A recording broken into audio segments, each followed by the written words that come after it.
Um, let's switch to politics. Last week, of course, the president's on the campaign trail. He's on the campaign trail just virtually all the time now.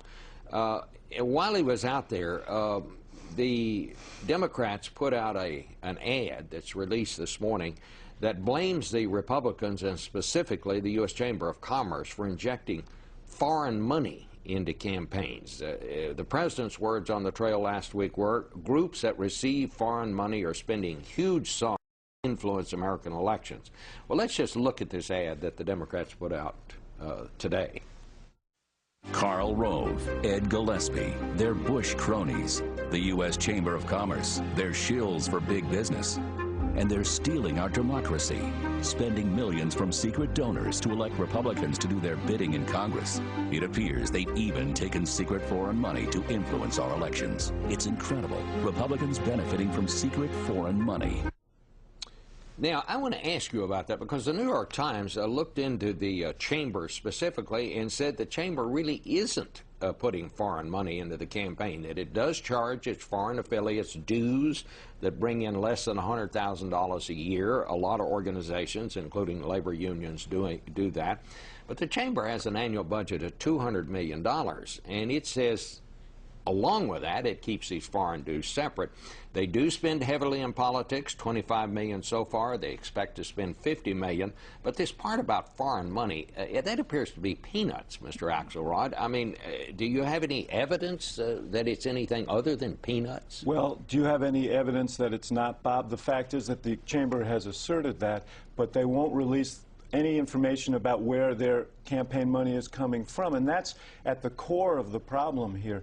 What we've seen, in part because of a loophole that the Supreme Court allowed earlier this year, we now see tens of millions of dollars being spent by the chamber and a number of organizations, some of which just cropped up. Ed Gillespie and Karl Rove run one of them.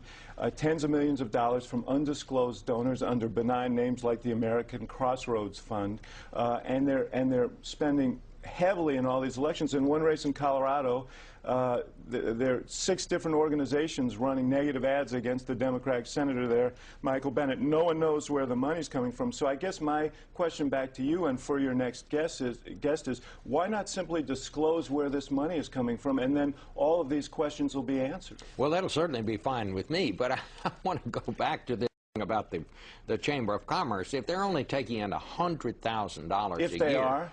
But you question that. You well, say I don't know. No one knows, Bob. The point is, I can assert anything I want, but you have, as a good journalist, you'd ask me, well, how do we know that's true? Do you have documentation to prove that? If the chamber opens up its books and says, here's where our political money is coming from, here are the $1 million, $2 million, or $3 million contributions we've gotten from this company or that industry, then we'll know. But until they do that, all we have is their assertion.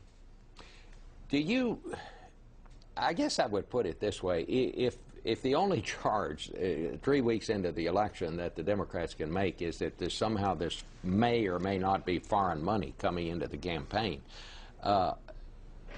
is that the best you can do? No, I think that we have a more fundamental concern, Bob, which is that the Republican Party and these interest groups who are now the major force in some of these campaigns want to turn the clock back to the very same policies that got us into this mess in the first place, that exploded our deficits, that put the special interests in control to write their own rules, the oil industry, Wall Street, insurance industry, that presided over economic policies that punished the middle class. Their incomes dropped by 5% during the 8 years before we got here, and that ultimately crashed our economy. And now they want to turn the clock back to those policies, and we just can't afford to do that. But this issue of this special interest spending is very important. It's never happened before that organizations are spending this kind of money, and the American people need to ask why is the oil industry, the Wall Street, and others spending this kind of money to defeat candidates and elect